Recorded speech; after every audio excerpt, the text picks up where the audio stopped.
चलो शुरू करते हैं। हम चैप्टर पढ़ रहे थे अल्कोहल, फिनोल एंड ईथर वाला। इस चैप्टर में हमने क्या देख लिया था? प्रिपरेशन ऑफ फिनोल देख लिया था।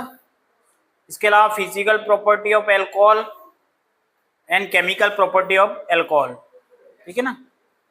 फिजिकल प्रॉपर्टी में हमने बॉइलिंग पॉइंट और वो देखा था ना, और हाइड्रोजन बॉन्डिंग था, और बॉइलिंग पॉइंट किसका ज्यादा था किसका कम था। जैसे जैसे कार्बन की चेन बढ़ रही थी, बॉइलिंग पॉइंट क्या हो रहा था? बढ़ रहा था, ठीक है। ये चीजें हमने देख ली थी। उसके बाद केमिकल प्रॉपर्टी शुरू हुई थी, तो केमिकल प्रॉपर्टी आज हम आगे डिस्कस करने वाले हैं। Chemical property of alcohol and phenol, aspirin and its uses, Lucas test, ये आज हम देखेंगे। तो सबसे पहले केमिकल प्रॉपर्टीज की बात करें तो अल्कोहल और फिनोल दोनों के अंदर जो है एक न्यूक्लियोफाइल्स और इलेक्ट्रोफाइल्स दोनों की तरह ये बिहेव कर सकता है। ये डिपेंड करता है कि बॉन्ड कहां से ब्रेक हो रहा है, ठीक है। जैसे ROH है, ऑक्सीजन और हाइड्रोजन के बीच वाला बॉन्ड ब्रेक होता है, ठीक है। तो यहां पर क्या बनता है? OR जो बन रहा है वो क्या बन रहा है? न्यूक्लियोफाइल बन रहा है, क्योंकि H+ बाहर हो जाएगा तो यहाँ पर न्यूक्लियोफाइल बनेगा और ये न्यूक्लियोफाइल की तरह रिएक्शंस होंगी, ठीक है। और यहाँ पर जब ROH में से ऑक्सीजन और हाइड्रोजन के बीच वाला बॉन्ड ब्रेक होगा तो आपका जो बनेगा, सॉरी, ROH के बीच में ऑक्सीजन और R के बीच में बॉन्ड ब्रेक होगा तो R+ बनेगा, और R+ बनेगा तो आपका क्या बनेगा? इलेक्ट्रोफाइल बनेगा। तो ये इलेक्ट्रोफाइल वाली रिएक्शंस हो जाएंगी और कुछ रिएक्शंस क्या हो जाएगी? न्यूक्लियोफाइल वाली। तो हमें alcohol are versatile compound, they react both as nucleophile and electrophile. Chemical properties of alcohol and reaction involving cleavage of OH bond. सबसे पहले हम कौन सी रिएक्शंस पढ़ने वाले हैं? जिसमें O ऑक्सीजन और हाइड्रोजन के बीच वाला बॉन्ड ब्रेक होगा, ठीक है। इसमें दो टाइप के पैटर्न्स आएंगे, एक आएगी एसिडिटी और एक होगा एस्टरिफिकेशन, ठीक है। एसिडिटी में हम क्या डिस्कस करेंगे? तो acid strength of alcohol, alcohol की स्ट्रेंथ कितनी होती है एसिडिटी की। Acid strength of phenol, phenol की एसिड स्ट्रेंथ कितनी रहती है। Reaction of alcohol with metals, जब एसिड स्ट्रेंथ मतलब H+ देगा, H+ देगा तो सीधी सी बात है ये मेटल के साथ में आसानी से रिएक्शन करेगा। Reaction of phenols with metal, phenol की भी मेटल के साथ में किस तरह से रिएक्शन होती है। हम जानते हैं एसिड होता है तो मेटल के साथ में रिएक्शन करता है और क्या देता है? हाइड्रोजन गैस देता है, ठीक है। तो वही अगर आप एसिडिटी की बात करते हो तो यहाँ पे इसको भी हम किसके साथ रिएक्ट करा रहे हैं? मेटल के साथ में। अल्कोहल भी को भी करा रहे हैं और सेकंड टर्न में हम फिनोल को करा रहे हैं। इसके बाद एस्टरिफिकेशन की बात करो तो अल्कोहल को जब अपन किसके साथ में? कार्बोक्सिलिक एसिड के साथ में रिएक्शन कराते तो एस्टर बनता है, ठीक है। ये जो एसिड एनहाइड्राइड और एसिड क्लोराइड जो है वो इसके डेरिवेटिव है, किसके? कार्बोक्सिलिक एसिड के। Acidity, acid strength of alcohol, acid strength of alcohol क्या होता है? एसिडिटी, ठीक है। Alcohol act as a Bronsted acid which lose a proton to strong base. वो इसीलिए क्या वो क्या होगा? उसका जो H+ है वो डोनेट कर देता है, और जो एसिड होते हैं उनका प्रॉपर्टी क्या होता है? H+ डोनेट करने का। तो यहाँ पर जो अल्कोहल है वो भी H+ डोनेट करेगा, ठीक है। तो किसको डोनेट करेगा? स्ट्रॉन्ग बेस, उसके सामने जो स्ट्रॉन्ग बेस आएगा उसको H+ डोनेट करेगा। Electron releasing inductive effect +I effect of the alkyl group makes the alcohol weak acid then water। ये जो है इसके पास में क्या है आप देखोगे यहाँ पे, तो ये अल्कोहल का फार्मूला COH और यहाँ पे HH जुड़ गया, ठीक है। ये जो ग्रुप है वो उसका क्या है? अल्काइल ग्रुप है, और अल्काइल ग्रुप कौन सा टेंडेंसी रखता है? +I tendency. +I टेंडेंसी का मतलब क्या? इलेक्ट्रॉन डोनेट करने का काम करे, ठीक है। तो ये जब इसको इलेक्ट्रॉन डोनेट करेगा किसको? ऑक्सीजन को, तो ये इसकी इलेक्ट्रॉन डेंसिटी बढ़ गई है इसकी, ठीक है। तो ये क्या है कि आसानी से इलेक्ट्रॉन H+ को डोनेट नहीं करेगा ये, इसलिए इसको बनाएंगे electron releasing inductive effect +I of the alkyl group. इसका +I इफेक्ट होने के कारण makes the alcohol weak acid, इसको क्या कर रहा है? वीक एसिड बना रहा है। अगर इसके पास में ये इलेक्ट्रॉन नहीं देता तो इसके पास में आसानी से प्लस बाहर निकल सकता था, लेकिन अभी क्या है? इसको आसानी से इलेक्ट्रॉन मिले, इसको बॉन्ड तोड़ने की आवश्यकता ही नहीं है, ठीक है। सब कुछ काम बढ़िया हो रहा है। तो इसीलिए generally K of alcohol less than K of water. K क्या होता है? Dissociation factor. अगर उसको तोड़ा जाता है तो product divide by reactant, product divide by reactant, ये हमने देखा है। इसको हम K कह सकते हैं, इक्विलिब्रियम कांस्टेंट भी कह सकते हैं, जैसे मैं आपको एक एग्जांपल बता दूं कि NaCl है, ठीक है, NaCl ब्रेक होगा, Na plus plus Cl minus, ठीक है। अब इसका इक्विलिब्रियम कांस्टेंट निकालना, तो ये साइड तो हो गया प्रोडक्ट और ये हो गया रिएक्टेंट, ठीक है। तो Ka जो K क्या होता है, प्रोडक्ट बटे डिवाइड बाय रिएक्टेंट। तो यहाँ पे प्रोडक्ट की जगह लोगे Na plus plus Cl minus और नीचे क्या आ जाएगा NaCl, और इसको क्या बोलेंगे K, रेट कांस्टेंट, ठीक है। और या इक्विलिब्रियम कांस्टेंट कर सकते हैं, क्योंकि अगर ये रिएक्शन, ये तो सिंगल की बताए, ऐसा कोई एग्जांपल है A से B बन रहा है, AB है और आपका A plus B minus forward direction और बैकवर्ड डायरेक्शन दोनों में बन रहा है, तो आपको K कैसे निकलेगा, A plus B divide by AB बनेगा। तो ये रिवर्सिबल रिएक्शन के अंदर इक्विलिब्रियम कांस्टेंट कंसीडर होता है। तो यहाँ पर हमने Ka क्यों लिखा है, क्योंकि हम टॉपिक क्या पढ़ रहे हैं, एसिडिटी पढ़ रहे हैं, क्लियर हो रही बात। तो इसलिए इसको क्या बोला जाएगा, Ka एल्कोहल का। अब हम एल्कोहल की बात करें तो C2H5OH ये ब्रेक डाउन होगा, इसके दो रिएक्शन बना रिवर्सिबल, तो C2H5O minus plus H plus, H plus दे रहा है एसिडिटी, ठीक है। और हम बॉन्ड कौन सा पढ़ रहे हैं, O और H वाला, ये वाला ब्रेक हो रहा है, ठीक है। अब इसका K निकालोगे तो C2H5O minus plus H plus और इधर से क्या आ जाएगा C2H5OH, इसी को हमने क्या दिया, एसिडिटी, क्लियर हो रही बात। तो K ऑफ एल्कोहल जो है वो कम है किससे, K ऑफ वाटर। और हम जानते हैं कि पीएच जो टाइम लाइन है, पीएच की जो लाइन है उसमें क्या होता है, वाटर जो होता है वो यूनिवर्सल जगह पर होता है 7, ठीक है। और इससे नीचे वाले सब क्या होते हैं, एसिड, और यहाँ वाले सारे क्या होते हैं, बेस। तो वाटर से भी ये तो कम है ना, तो इसकी एसिडिटी जैसे जैसे यहाँ पे जाते हैं तो स्ट्रॉन्ग एसिड बनता है, लेकिन ये तो वाटर से भी कम जा रहा है, मतलब ये तो बेस वाले कैरेक्टर में जा रहा है, इसका नेचर कैसा है, बेस वाले कैरेक्टर में जा रहा है, ठीक है। मतलब ये बहुत कम एसिडिटी रखता है, और ये जो स्ट्रॉन्ग बेस होता है उसके अंदर एसिडिटी की बात करो तो 0 हो जाता है। मतलब अगर इनको बात करो तो हल्की हल्की एसिडिटी इसके अंदर भी है, लेकिन जो स्ट्रॉन्ग बेस है वो 100% बेस है, एसिडिटी न के बराबर है, ठीक है। और इधर जाओगे तो इसके अंदर क्या है, स्ट्रॉन्ग 100% एसिडिटी और बेसिसिटी की बात करो तो 0%। इधर धीरे धीरे जाओगे तो जैसे जैसे एसिडिटी कम होती जाती है, माना कि एसिडिटी 80% है तो यहाँ पे 20% क्या आ जाएगी, बेसिसिटी आ जाएगी, दोनों का कॉम्बिनेशन ही चालू है। और इस जगह पे जाओगे तो दोनों 50% एसिडिटी 50% बेसिसिटी, इस तरह से चलता रहता है।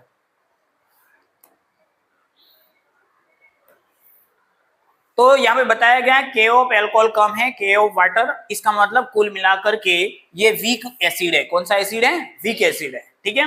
Due two electron donating group CH3 C2H5 attached to the OH in alcohol which increase the electron density on oxygen। ये ग्रुप जैसे जैसे बढ़ेगा वो ऑक्सीजन के ऊपर इलेक्ट्रॉन डेंसिटी बढ़ाएगा, और जितने ऑक्सीजन ये ग्रुप बढ़ते जाएंगे इसकी जो H+ डोनेट करने का नेचर है वो और कम होता जाएगा, एसिडिटी और कम होती जाएगी। समझ रहे बात को।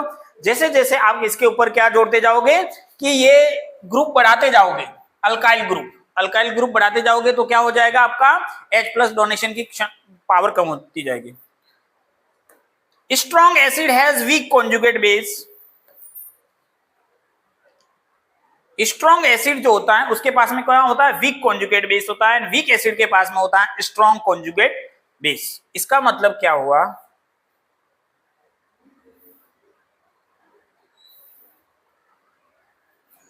इसका मतलब आप देखो H2SO4 कैसा एसिड है, स्ट्रॉन्ग एसिड है।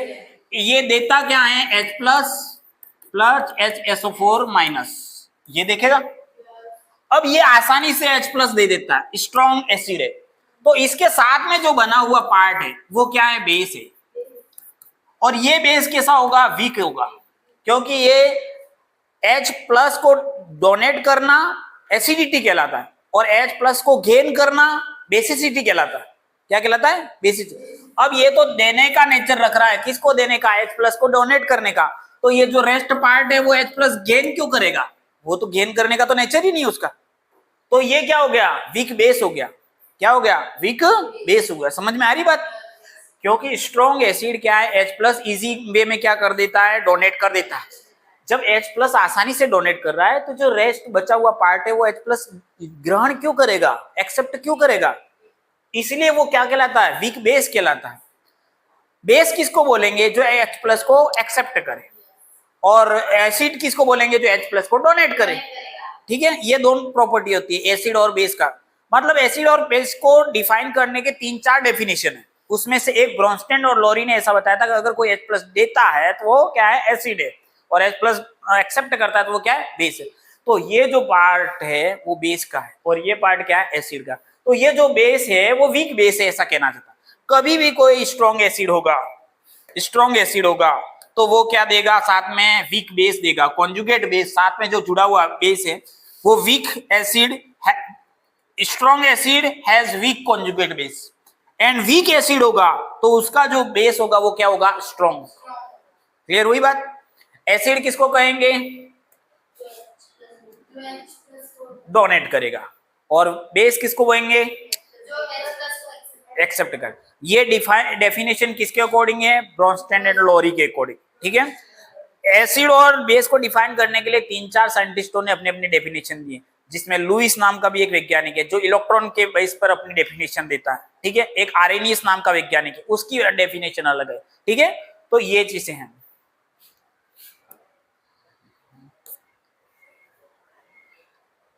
नेक्स्ट, अब एसिड स्ट्रेंथ की बात करें तो acid strength inversely proportional to 1/, electron donating group. अगर इलेक्ट्रॉन डोनेटिंग ग्रुप है तो वो क्या होगा, इस एसिड स्ट्रेंथ को क्या कर देगा, कम कर देगा। क्या कर देगा, कम कर देगा, causing +I and +M effect. ठीक है, तो अभी मैंने बताया था कि यहां पर आपके OH है, उसके साथ में एक R जुड़ा हुआ है, तो प्राइमरी 1 डिग्री अल्कोहल है, फिर 2 डिग्री अल्कोहल हो गया, फिर 3 डिग्री अल्कोहल हो गया, कि फंक्शनल ग्रुप के साथ में जो कार्बन है उससे 3 कार्बन एक्स्ट्रा जुड़े हुए हैं। ठीक है, तो 3 डिग्री हो गया। तो अब देखो जैसे जैसे R बढ़ रहा है तो +I इफेक्ट बढ़ रहा है। +I इफेक्ट मतलब ऑक्सीजन के ऊपर इलेक्ट्रॉन दिए जा रहे हैं, जरूरत भी नहीं है उसको तो भी दिए जा रहे हैं, है ना। तो इलेक्ट्रॉन रीच किया जा रहा है, तो ये OH बॉन्ड टूटेगा ही नहीं। क्यों टूटेगा, टूटेगा ही नहीं, स्ट्रॉन्ग हो जाएगा। तो ये जैसे increase in R group, increase in acidity. Acidity सबसे कम की ज्यादा किसकी होगी, इसकी एसिडिटी सबसे ज्यादा किसकी होगी, 1 डिग्री की। इसकी कम क्यों है, उसके अंदर एल्काइल ग्रुप बढ़ गए हैं, और एल्काइल ग्रुप क्या करता है, इलेक्ट्रॉन देता है। तो ये 3 डिग्री हमेशा वीक एसिड होगा, और 1 डिग्री, इन तीनों का कंपेयर करके बताना अपने को, है तो पूरा अल्कोहल ही वीक, लेकिन अल्कोहल में भी आपको कंपेयर करने को बोला कि इन तीनों में कंपेयर करो, तो 1 डिग्री अल्कोहल या प्राइमरी अल्कोहल है वो कंपैरेटिवली ज्यादा एसिडिक है। और एसिड डोनेटिंग ग्रुप अगर जुड़ा रहेगा तो K+I बढ़ेगा, ये इलेक्ट्रॉन डोनेटिंग ग्रुप है। ठीक है, तो एसिड स्ट्रेंथ क्या हो गई, घट गई। अब यहां पर आपको एक सवाल दे रखा है, इस सवाल के अकॉर्डिंग आपको जवाब देना है।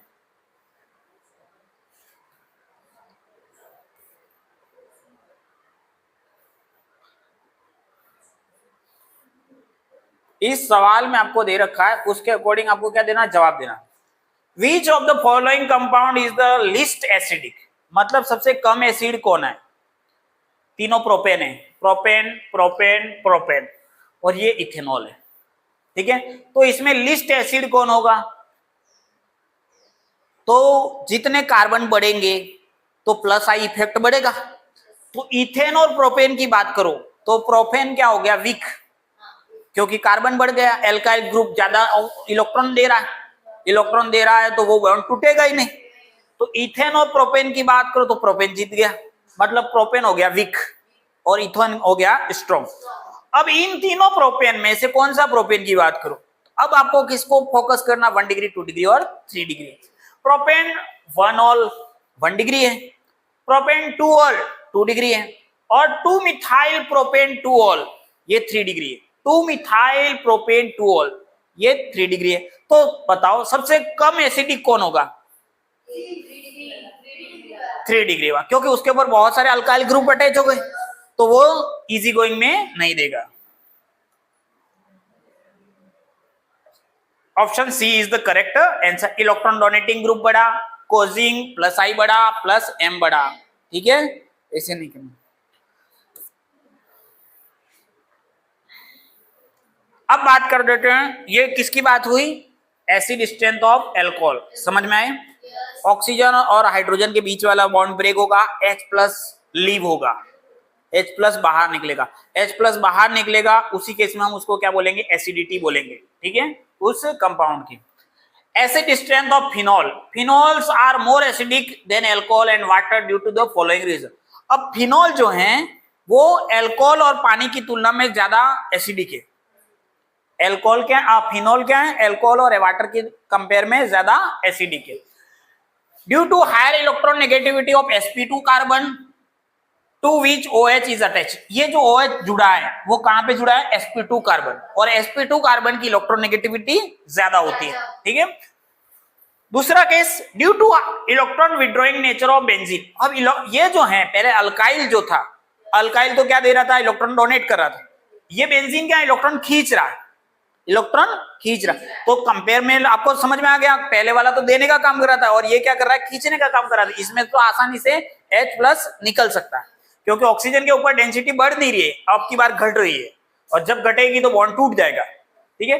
Third reason, due to the stability of phenoxide ion being resonance stabilise, इसके बाद जो रिंग में H प्लस देने के बाद में माइनस जो बन रहा है वो क्या होता है, वो स्टेबल है, वो क्या है, स्टेबल। क्यों, क्योंकि ये रिंग के अंदर आ जाएगा और रेजोनेंस कर लेगा, समझ में। तो H प्लस डोनेट करने में उसको कोई दिक्कत नहीं है। इसलिए फिनॉल और अल्कोहल की बात करें तो एसिडिक प्रॉपर्टी किसकी ज्यादा है, फिनॉल की, और अल्कोहल तो पानी से भी कमजोर है, पानी से भी कमजोर है, ठीक है। Conjugate base of phenol is stabilised by conjugation of negative charge in the ring, ring के अंदर जाकर के रेजोनेंस दे देगा। चलो देखते हैं रेजोनेंस कैसे देता है। रेजोनेटिंग स्ट्रक्चर बनाना आना चाहिए आपको, ठीक है, बहुत इंपॉर्टेंट है। देखो जैसे ही H प्लस गया, यहां पर क्या चार्ज आ गया, माइनस, ठीक है। अब वो जो माइनस वाला इलेक्ट्रॉन था ये रहा एक सेट, ठीक है, और इसके आउटर शेल में कितने इलेक्ट्रॉन होते हैं आपके, 6 वो 6 हो गए। वह इसका कॉन्फ़िगरेशन क्या रहता है, 8 इलेक्ट्रॉन होते हैं, 1s2 2s2 2p4 4 हो गए। तो p के तो 4 हो गए, तो p के 4 तो ये रहे दोनों, 2 ये रहे 2 ये रहे, ठीक है। अब 2s2 के 2 और हो गए तो वो ये रहे, तो 6 हो गए और 2 इलेक्ट्रॉन ये रहे, ठीक है, तो 8 इलेक्ट्रॉन टोटल हो गए, ठीक है। अब ये जो इलेक्ट्रॉन H प्लस गया तो इसका ये लोन पेयर क्या है, माइनस के रूप में, एक लोन पेयर को अपन माइनस कह सकते हैं, ठीक है। अब ये लोन पेयर का इलेक्ट्रॉन इधर जाएगा तो यहां पर क्या होगा, डबल बॉन्ड क्रिएट होगा, और ये डबल बॉन्ड शिफ्ट होकर के इस कार्बन के ऊपर है। तो जब आप इसको रोटेट कराते हो, 2 एरो के साथ में एक्सप्लेन करना रेजोनेंस को, ठीक है। रिंग के अंदर ये आया, ठीक है, डबल बॉन्ड हुआ, और यहाँ पे क्या आया, माइनस चार्ज। अब नेक्स्ट स्ट्रक्चर में ये माइनस यहाँ पे आएगा और ये डबल बॉन्ड इस कार्बन के ऊपर जाएगा, ठीक है। तो यहाँ पर माइनस आ गया और यहाँ पे बन गया डबल बॉन्ड, बन गया। एक जगह तो बॉन्ड की शिफ्टिंग हो रही है, एक जगह माइनस चार्ज की शिफ्टिंग हो रही है, ठीक है। अब नेक्स्ट में रेजोनेटिंग स्ट्रक्चर में देखो, ये माइनस यहाँ पे जाएगा और ये डबल बॉन्ड इधर शिफ्ट होगा। तो ये माइनस गया तो इसने बॉन्ड बना दिया, और ये गया यहाँ पर तो इसने माइनस चार्ज बना दिया है, ठीक है। अब माइनस चार्ज फिर से इधर शिफ्ट होगा तो यहाँ पर क्या बन जाएगा, डबल बॉन्ड, और ये डबल बॉन्ड इधर जाएगा तो वापिस माइनस आ गया। तो ये वाली स्ट्रक्चर और ये वाली स्ट्रक्चर सेम हो गई, ठीक है। तो आपके कितनी रेजोनेटिंग स्ट्रक्चर बन गई, ये 4, ठीक है। रेजोनेटिंग स्ट्रक्चर ऑफ फिनोक्साइड, ये फिनोक्साइड कहला जाएगा, क्या कहला जाएगा, फिनोक्साइड, क्योंकि ये फिनोल से बना है। किससे बना है, फिनो, H प्लस निकल गया, रेस्ट जो बचा हुआ फिनोक्साइड आयन कहलाता है। फिनोक्साइड आयन की रेजोनेटिंग स्ट्रक्चर इंपॉर्टेंट है, क्लियर। अब बात कर लेते हैं इसकी एसिड स्ट्रेंथ की। एसिड स्ट्रेंथ में हमने बात करी थी, इससे पहले भी बात करी थी, अगर इलेक्ट्रॉन डोनेटिंग ग्रुप होगा तो इनवर्सली प्रोपोर्शनल होगा, पहले बात करी थी। अगर यहाँ पे मिथाइल इथाइल ग्रुप होते तो वो उसको वीक कर देते, क्योंकि वो इलेक्ट्रॉन देते, कोजिंग प्लस आई होता, प्लस H होता, प्लस M होता। लेकिन हमारे पास में acid strength proportional to electro withdrawing group, electron withdrawing group होगा तो डायरेक्टली प्रोपोर्शनल होगा। और इस केस में जो बेंजीन रिंग है वो इलेक्ट्रॉन विड्रॉइंग ग्रुप है। कौन है, इलेक्ट्रॉन विड्रॉइंग ग्रुप है, इसलिए इसकी एसिड स्ट्रेंथ क्या बढ़ेगी, क्योंकि इलेक्ट्रॉन विड्रॉइंग ग्रुप आया तो प्रोपोर्शनल है, डायरेक्टली प्रोपोर्शनल है, तो आपकी एसिड स्ट्रेंथ क्या हो जाएगी, बढ़ेगी। अब ये देखो,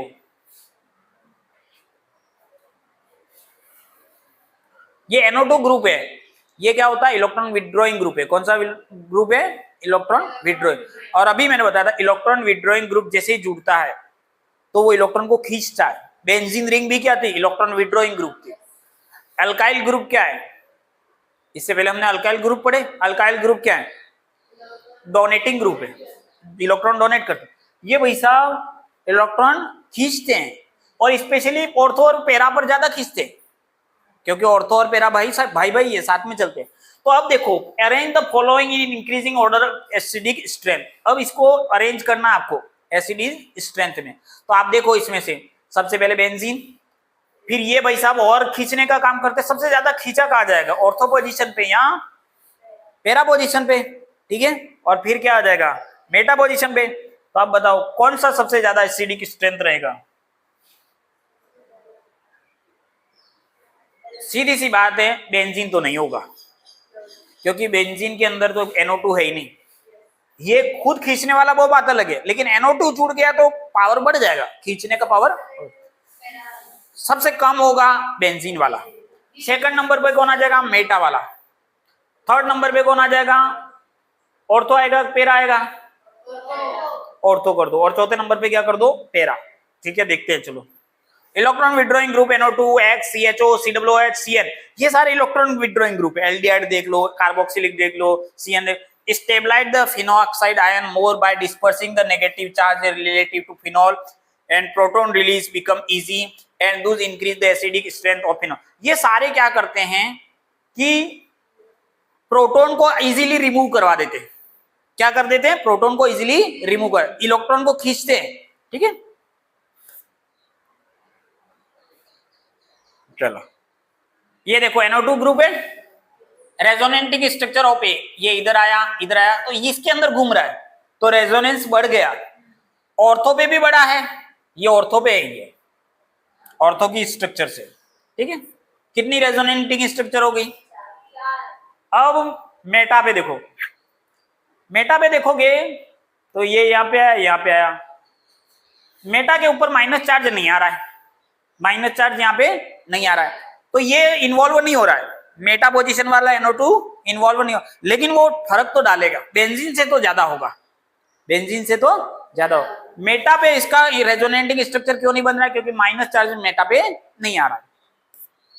थर्ड देखो, पैरा, पैरा पे आ रहा है माइनस चार्ज, यहाँ पे ये देखो, ये माइनस चार्ज आया, इस रिंग के अंदर भी घुमा, किसमें, NO2 वाले में घूम रहा है, तो इसकी रेजोनेंटिंग स्ट्रक्चर बढ़ गई।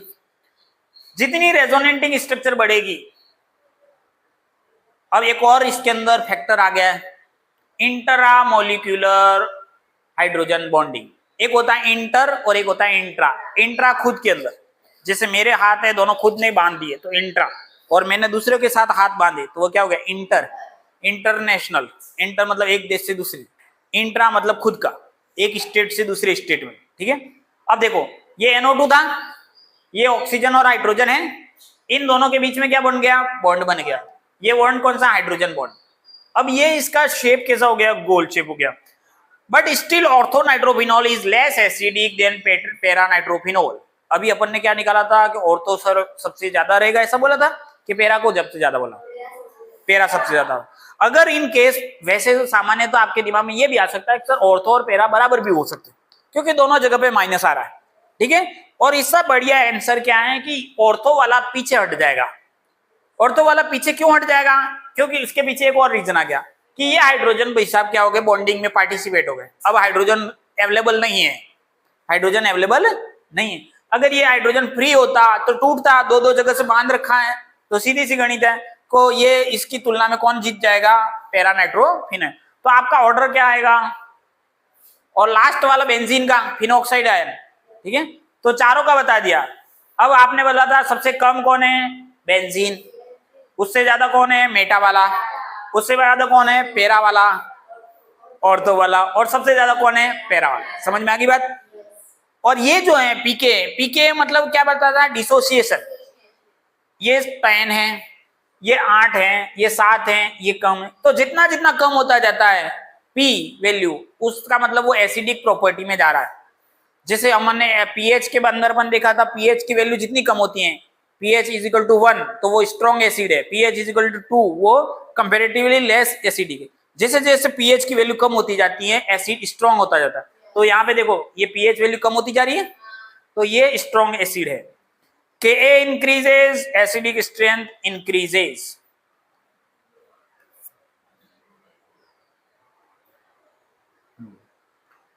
Which one of the following compound has the most acidic nature? अब इसमें से बताओ सबसे ज्यादा एसिडिक कौन होगा, अनुमान लगा सकते हो?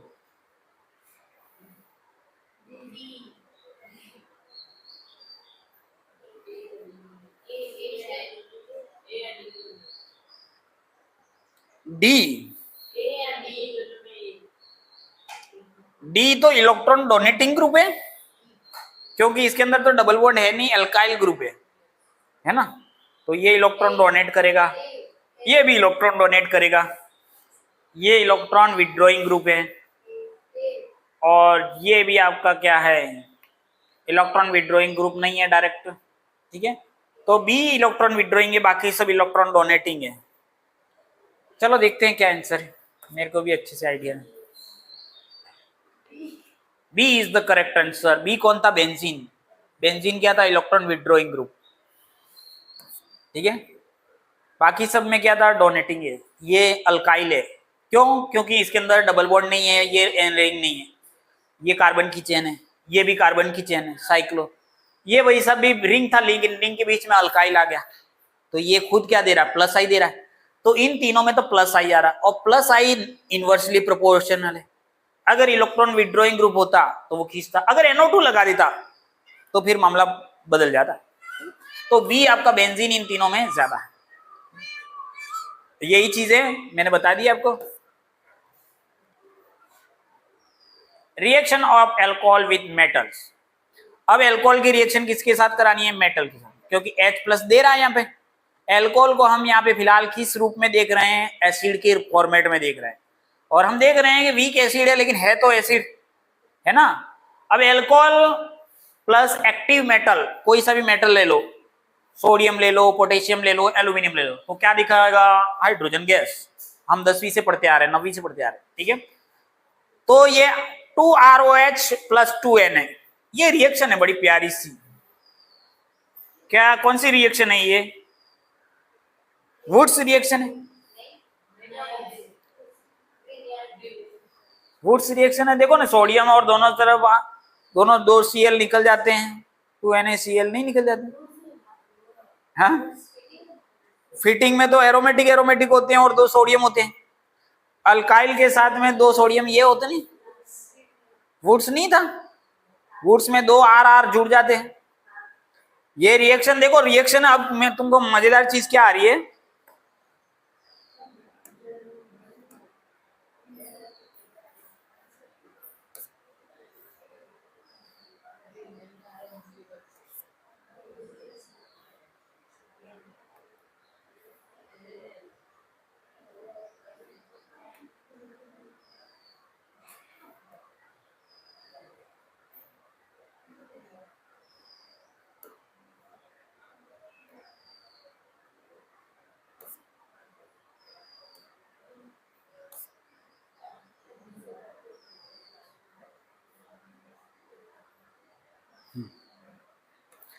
अब तुमको वुड्स रिएक्शन याद है। अब देखो ऐसे रिएक्शन सब सेम सेम दिखती हुई नजर आएगी आपको, सब एक जैसा नजर आएगा, लेकिन ऐसा है नहीं। वुड्स की याद करोगे आपको तो वो क्या था, 2RX + 2Na, तो आपका क्या बना था, 2NaCl +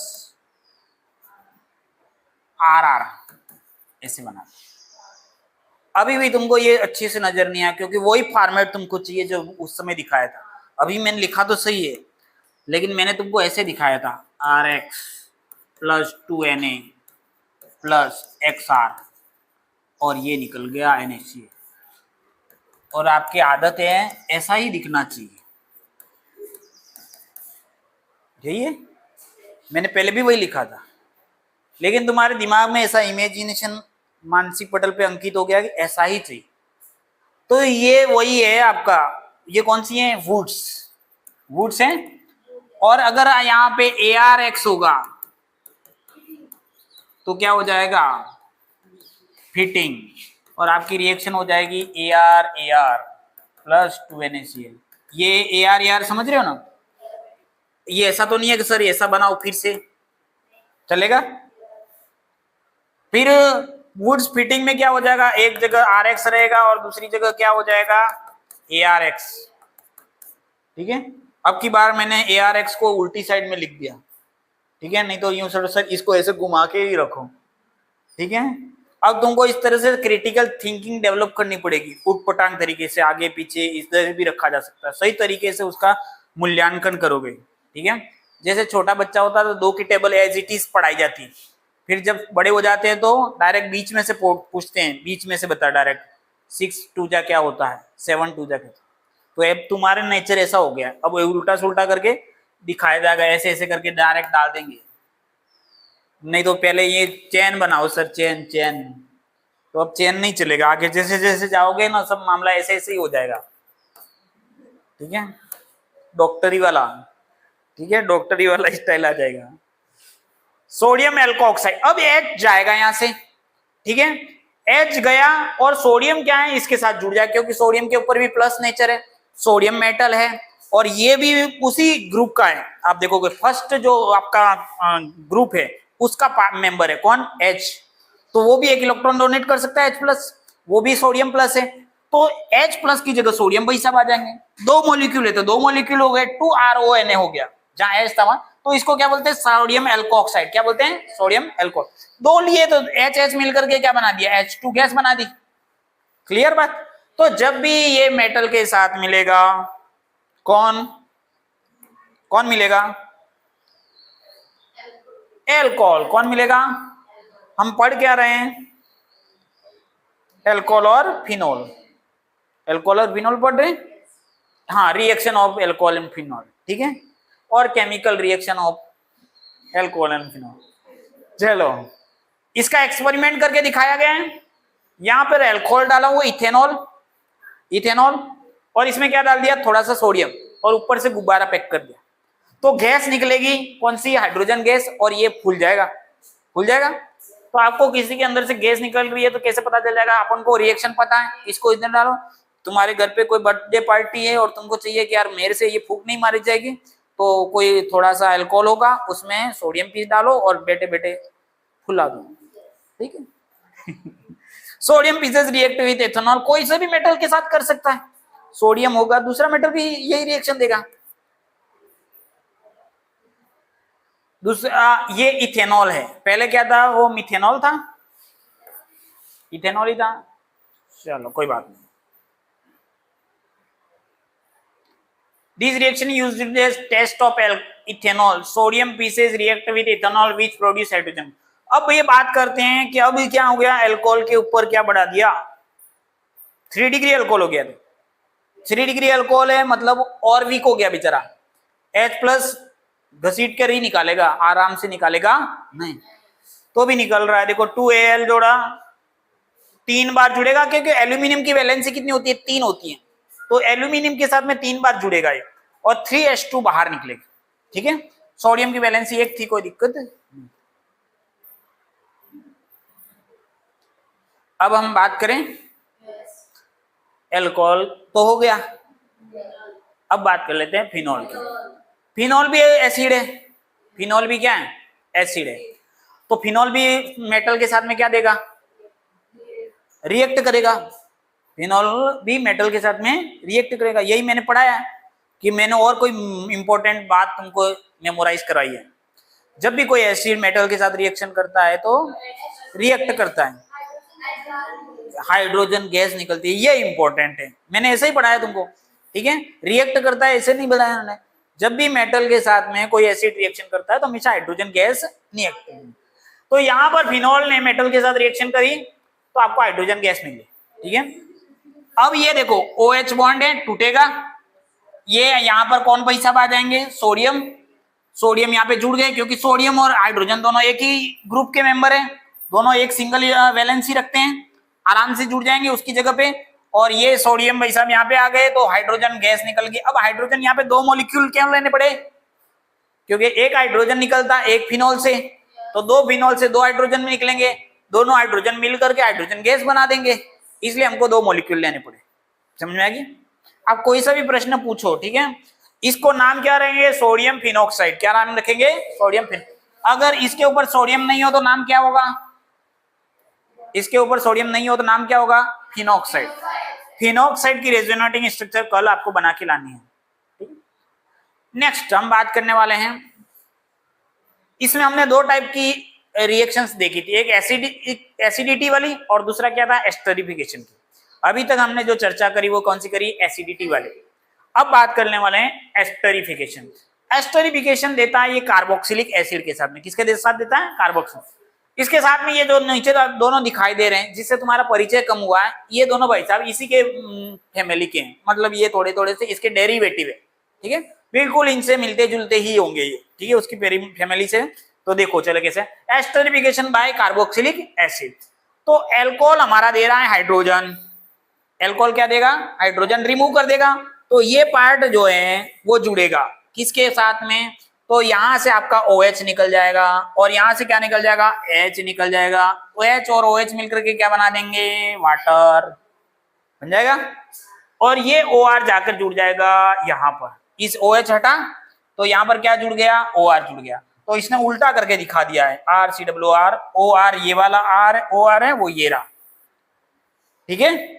अब कभी कभी क्या होता है कि बच्चों के दिमाग में ऐसा हो जाता है कि सर OH जो होता है, सामान्य तो हम OH जितने भी देखते हैं वो बेस होता है, जैसे NaOH की बात करूं तो OH बेस है, तो ये बॉन्ड होता है ना, OH ही टूटता है, H नहीं। तो इस अल्कोहल को भी क्या समझते हैं कि यहां से ही बॉन्ड ब्रेक होगा और OH यहां से जाएगा, और ये तो कार्बोक्सिलिक एसिड है सर, तो एसिड है तो ये तो H देगा, ये क्या देगा, H, तो यहां से बॉन्ड ब्रेक होगा, लेकिन वास्तव में ऐसा नहीं है। यहां पर अल्कोहल दे रहा है H और यहां से टूट रहा है OH, एसिड में OH टूट रहा है और अल्कोहल में क्या टूट रहा है, H।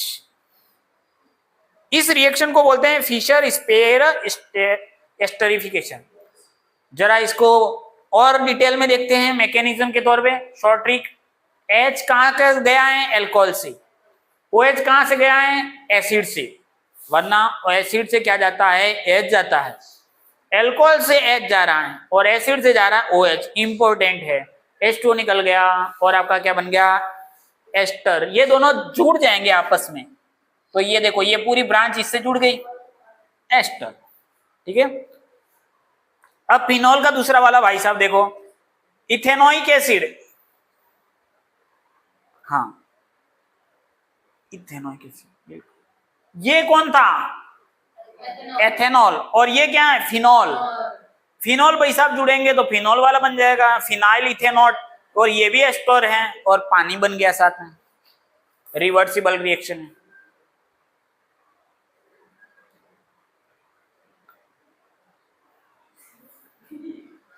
अब अपन बात करते हैं आगे, इसके दूसरे भाई की तरफ जाते हैं, कार्बोक्सिलिक एसिड के साथ तो आपको समझ में आ गया। इसका जो दूसरा डेरिवेटिव है देखो, RCOOR, यहाँ पे R लगता था तो वो कौन सा था, H लग जाता है यहाँ पे तो कार्बोक्सिलिक एसिड हो जाता, लेकिन H की जगह पे यहाँ पे एक नया समूह लग गया RCOR, और ये जो समूह है वो आपका क्या कहलाता है, वो आपका कहलाता है एनहाइड्राइड। क्या कहलाता है, एनहाइड्राइड।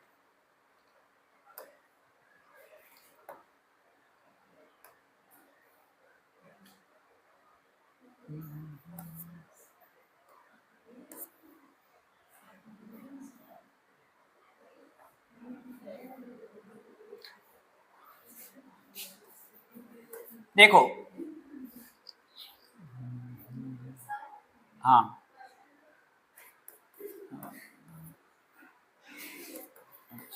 हाँ जाओ, ये H है, H को हटा दो और यहां पर आप जोड़ दो OCOR, ये तो ये क्या बन गया, एनहाइड्रेट। क्या बन गया, एनहाइड्रेट।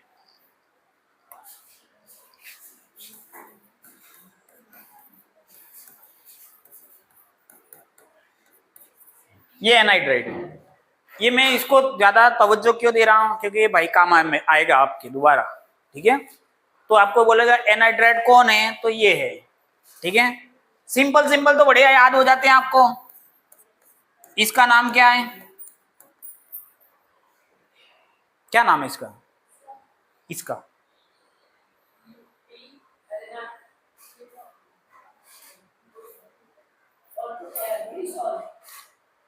अच्छा,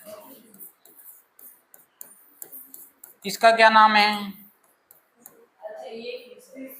इसका क्या नाम है, कैटेकोल, क्या नाम है, याद आया। और ये जो अपोजिट होता है वो, तो ये नाम आपको याद रहे, ये बहुत ज्यादा इंपॉर्टेंट है इससे ज्यादा, ठीक है। उसको क्या बोलते हैं, एनहाइड्राइड बोलते हैं। क्या बोलते हैं, एनहाइड्राइड। मतलब आप दो RCOOH ग्रुप, इसको क्या बोलते हैं, कार्बोक्सिलिक ग्रुप। ये यही तो है ना RCOOH, ये यही तो है CH3COOH, समझ गए। अब इस भाई साहब को, ये जो भाई साहब है, इसके पास में एक और भाई साहब लेकर आओ इसके, ठीक है, दिखाई दे रहा। अब यहां से इनको निकाल दो और ये सीधा जुड़ जाएगा इससे, और ये जो बना वो क्या है, एनहाइड्राइड, ठीक है। ये जो भाई साहब है इसका नाम क्या है, कार्बो। अब इसमें से अपन निकाल दें OH माइनस को, और यहाँ पे क्या लगा दें, क्लोराइड।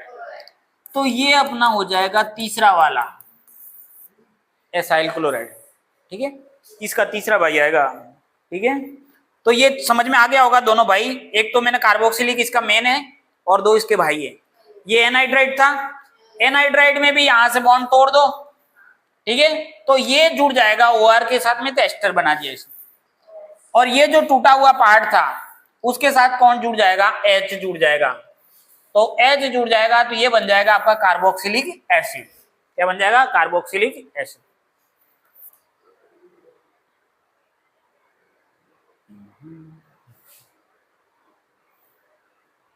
बिल्कुल सही। यहां से बॉन्ड तोड़ना है ना, तो ये O के साथ में तो H जुड़ा, तो ये तो बन गया RCOOH, और यहाँ पे OR जुड़ेगा तो ये बन गया एस्टर। अब ये 3 कार्बन का अपने को एग्जांपल, ये R लगा था, R की जगह पे 3 कार्बन की चेन ले ली, सेम टू सेम है। ये वापिस से वही फिनोल ले लिया। आपकी बार पहले कौन लिया था, R लिया, फिर 3 कार्बन का अल्केन लिया, फिर अब ले लिया फिनोल, ठीक है। फिनोल में भी वही सब सेम रिएक्शन है। यहां से बॉन्ड तोड़ दिया, ये जो टूटा हुआ है उसके साथ में कौन जुड़ जाएगा, ये बेंजीन रिंग जुड़ जाएगी। तो बेंजीन रिंग इसके साथ में जुड़ गई, और इसके पास बेंजीन रिंग के पास में ऑक्सीजन था, और ये जो रेस्ट पार्ट है वही, और ये जो बॉक्स में है वो ये रहा बॉक्स, C2H5COOH, H के साथ जुड़ गया। Reaction of alcohol with carboxylic and anhydrides carried out in the presence of concentrated sulfuric acid। ये रिएक्शन एस्टर बनाने की जो रिएक्शन है वो किसकी प्रेजेंस में होता है, सल्फ्यूरिक एसिड में। And the reaction is reversible, H2SO4 helps carbonyl oxygen to get protonated to give delocalization carbocation, making it better electrophile।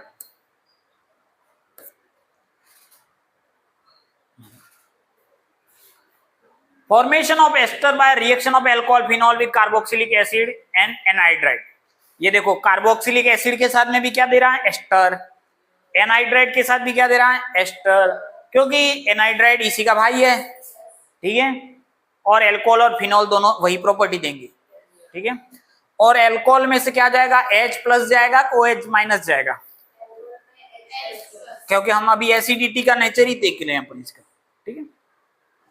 Next देखो, ROH प्लस RCOOH, ये कौन है, कीटोन। क्या है, क्या है, कार्बोक्सिलिक एसिड। और ये कौन है, ये दोनों मिलेंगे तो क्या बनेगा, एस्टर बन गया, बहुत बढ़िया। और साथ में क्या निकलेगा, पानी। क्या निकलेगा। अब यहाँ पर एक नया प्रिंसिपल आ जाएगा, लाशातालिये प्रिंसिपल, हमने पिछले साल पढ़ा था केमिकल इक्विलिब्रियम में। ये यूं बोलता है कि रिएक्शन, रिवर्सिबल रिएक्शन उस डायरेक्शन में जाएगी जहां पे कोई भी नंबर ऑफ मोल्स कम हो जाएंगे। जिस भी डायरेक्शन में कोई कमी होगी तो उसको पूरा करने के लिए वो जो जो डायरेक्शन है वो उस डायरेक्शन में मुड़ेगा। ठीक है, ये रिवर्सिबल रिएक्शन है। ये फॉरवर्डिंग होगी या बैकवर्ड होगी, ये किस बात के डिपेंड करेगी कि दोनों के साइड में बैलेंस किधर कम है। जिधर बैलेंस कम होगा उस साइड में वो चला जाएगा। ठीक है, फॉर एग्जाम्पल के लिए दो जने वो आपका ठग एंड वार वाली प्रतियोगिता कर रहे हैं और सर खड़े हैं। अब सर का क्या है कि जो जिधर कम होगा वो उधर चले जाएंगे, मतलब प्रतियोगिता चलती रहनी चाहिए। इधर कम हुआ तो इधर चले गए, थोड़ी देर बाद उधर कम हुआ तो उधर चले गए, मतलब कुल मिला के वो हारने तो किसी को देंगे नहीं। ठीक है, ऐसा एक महाभारत में भी ऐसा एक किस्सा है। महाभारत में एक बर्बरीक नाम का था व्यक्ति, उसके बारे में ऐसा बताते हैं कि वो उसका ऐसा था, वो मरता नहीं था, वो बहुत शूरवीर था। ठीक है, और भगवान श्री कृष्ण ने उसको बोला था कि तुम युद्ध मत लड़ो। क्यों युद्ध मत लड़ो? क्योंकि उसका यूं कहना था कि मैं जिधर भी सेना हारेगी मैं उस साइड में हो जाऊंगा। जैसे पांडव हारे रहे मैं पांडव की साइड में हो गया, जब पांडव जीत रहे तो मैं कौरव की साइड में हो गया। तो जिधर भी हार रहे हैं उधर हो गया, तो फिर लड़ाई का तो अंत ही नहीं निकलेगा, वो तो किसी को हारने ही नहीं देगा। ठीक है, तो ऐसे कैसे यहाँ पर भी लाशा तैलीय प्रिंसिपल का ऐसा ही रोल है, जिधर भी कम हुआ उधर साइड में चला जाएगा। अब यहाँ पर अभी फिलहाल बैलेंस है, लेकिन अब ये क्या करते हैं इस रिएक्शन में कि H2 को हटा देते हैं। H2 को रिमूव कर दिया, रिएक्शन गैस फॉरवर्ड लाशा तैलीय प्रिंसिपल, तो रिएक्शन किधर जाएगी? फॉरवर्ड में। क्यों? क्योंकि इधर कम हो गया मटेरियल, जो बाय प्रोडक्ट था कम हुआ तो इसको इधर ही जाना पड़ेगा जिधर कम हुआ। नंबर ऑफ मोल्स प्रोडक्ट के कम हो गए और नंबर ऑफ मोल्स रिएक्टेंट के बढ़ गए, तो रिएक्शन को इधर। According to Le Chatelier principle, removal of H2 produced in the esterification reaction supports forward. अगर आप इस रिएक्शन के दौरान H2 को हटा दें या निकाल दे बाय प्रोडक्ट को, तो आपका एस्टर ज्यादा से ज्यादा मात्रा में बनेगा, एस्टर ज्यादा से ज्यादा मात्रा में बनेगा। हाँ चलो नेक्स्ट बात करते हैं एसिड क्लोराइड। ये भी इसी का भाई है, किसका भाई? कार्बोक्सिलिक एसिड का। दो भाई है उसके, एक एनहाइड्राइड है और दूसरा एसिड क्लोराइड। इस OH की जगह पे Cl माइनस आ गया। ठीक है, अब ये भी वही देगा, यहां से H और Cl बाहर निकल जाएंगे, HCl, और ये बन गया क्या? एस्टर। इस वाले के साथ में ये देखो, यहाँ पर फिर से C2H5OH और यहाँ से Cl, H और Cl निकल गए, ये दोनों बाहर जुड़ गए, HCl बाहर निकल। अब इस रिएक्शन में पिरिडीन डाला हुआ है। क्या डाला हुआ है? पिरिडीन क्या करता है कि जो HCl है उसको न्यूट्रल कर देगा। HCl को क्या कर देगा? न्यूट्रल।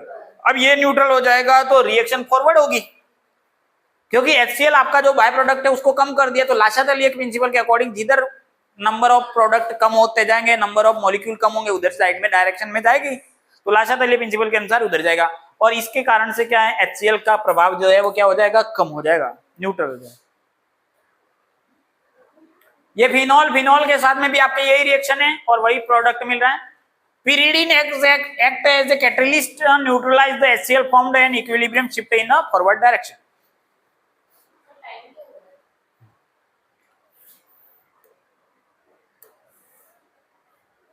तीन 27। अब आपका अभी तक हमने बॉन्ड पढ़ा था ऑक्सीजन और हाइड्रोजन के बीच वाला बॉन्ड। अब नेक्स्ट है R और O के बीच वाला बॉन्ड तोड़ना। तो इसका मतलब OH बाहर निकलेगा। कौन बाहर निकलेगा? OH। तो HX देखो HCl है तो OH माइनस C2H5OH है, Cl इधर आ जाएगा, OH बाहर निकल जाएगा, H और OH मिलकर के पानी बन जाएगा। मतलब अब की बार OH माइनस, OH किसकी तरह व्यवहार कर रहा है? माइनस की तरह। इससे पहले कैसे व्यवहार कर रहा था? H प्लस की तरह। जब O ऑक्सीजन और हाइड्रोजन के बीच वाला बॉन्ड ब्रेक हुआ तो H प्लस की तरह व्यवहार कर रहा था। R और O के बीच में ब्रेक होगा तो OH माइनस बनेगा, माइनस की न्यूक्लियोफाइल की तरह व्यवहार करेगा। ठीक है, चलो इसके